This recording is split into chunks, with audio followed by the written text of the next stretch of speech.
What's up, everyone? Welcome back to another episode of the Three View. Today, we are joined by Mason City Toros head coach Alex North. How's it going?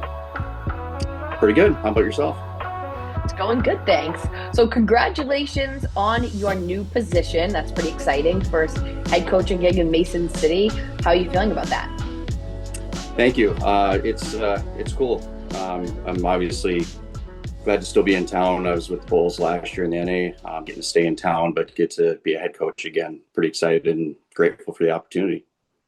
And like you said, you were with North Iowa and Mason City last year, kind of under both, umbrellas of the 3HL and the NA. How exciting of an opportunity is it for you to be working now as like the bench boss with the 3HL team and also being able to still continue that relationship with North Iowa? Yeah, it's exciting. In the coaching world, it's unfortunately you tend to move around a lot, so it's exciting to be able to stay in one spot. And obviously, it's a town I'm familiar with, having been here back in the 13-14 season, and could get to coach in this awesome rink that we get to coach in, and work with some pretty talented players in a cool environment. And as we flip over to this current season, last year the Toros did not make the playoffs for the first time in franchise history. Does that serve kind of like a motivation tool for you and your players as we look forward to, this new chapter for the Toros? Absolutely. You want to be in the playoffs every year, right? I know it's obvious, but and with this program being, the history that it has, it's something that we're motivated everyone in the building to correct and get back into the playoffs. Honestly, just talking with the players, it's been pretty evident how hungry they are. They know that there's a skilled team in that room, and a lot of returning players coming back, which for me as a coach is awesome. But we also have some really skilled players coming in too that I think are going to help us get back to the Fraser Cup playoffs. And you just touched on some of those players that are hungry for more this upcoming year. You guys have a large group of O5s and younger players who could return for this upcoming year. What is your vision for their development as they look forward to, continue in the NA3HL? We're going to focus on the details. It's especially in the West Division. It's so every night is tough, and I got to be a part of it a few seasons ago when I was with New Ulm. And it's gotten better since then. And looking at it last year, every once in a while we get to watch the team and when both teams were in town, and see how competitive those games are every night. The details matter because that could be the difference between a win or a loss each night. And you have to have that playoff mentality every night in this division.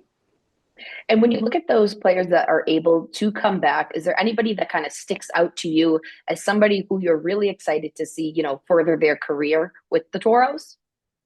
Yeah, I mean, like I said, there's a lot. We have a bunch of guys returning, but I'd say, Carter Bollinger and Stone Resch are, three-year guys. Well, this will be their third season with the team, and I'm excited to see them take steps in leadership roles. They're guys I'm going to rely on a lot to, convey the message that I'm trying to get across and know, what it takes. And especially with the newer guys, get them up to speed. They're going to be instrumental with that. And with those two players having multiple seasons under their belt in Mason City, what do you think is going to be their message to the locker room of what kind of team that they're looking for this year? It's going to be an all-in mentality. It's a simple one. But you got to enjoy what you're doing too. We're here for a job. We're here, to get a job done, back into the playoffs, but you got to enjoy the process. It's a long season and, it can get monotonous at times.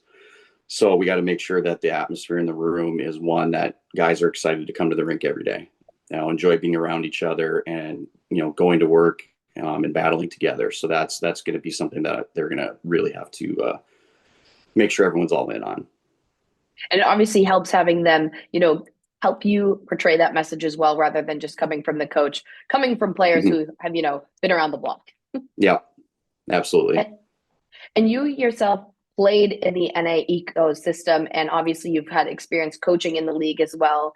Having been so familiar with this league, what is the biggest takeaway that you have from your prior experience that you're looking to translate over into this team?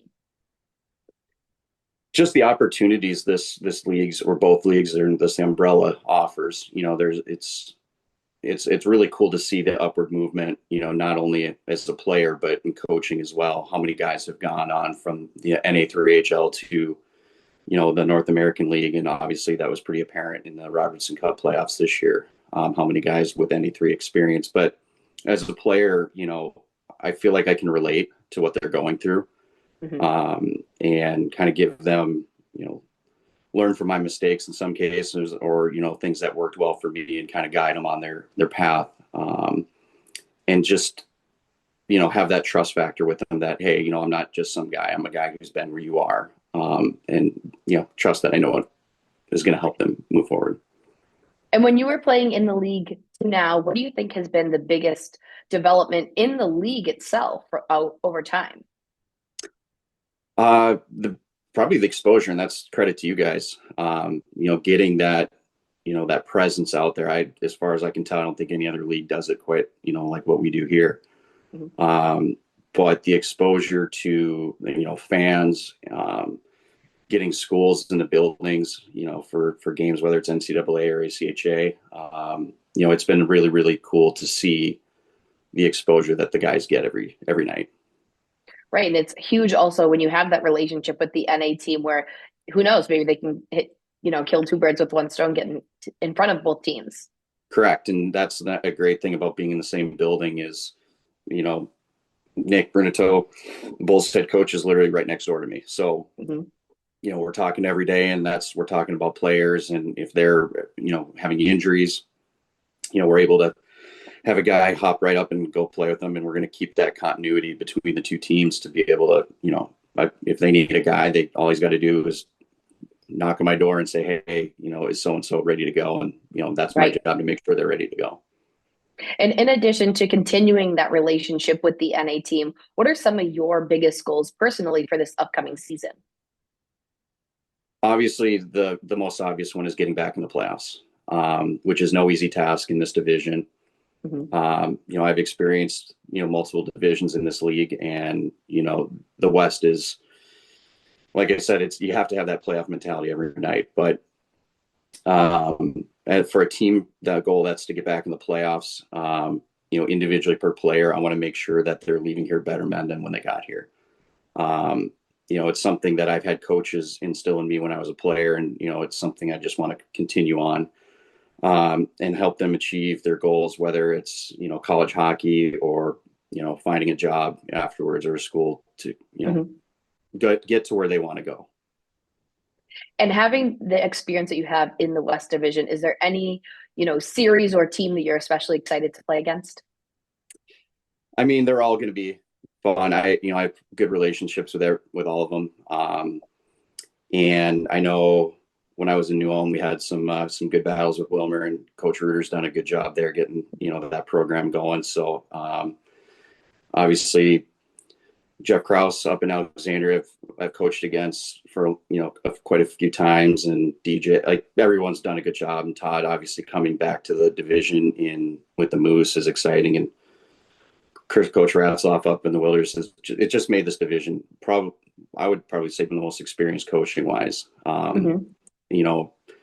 In any division really. So it's going to be a challenge for you to make sure I'm on my game every night. It's not just making sure the guys I have to be making sure that I'm doing what I'm supposed to be doing every night.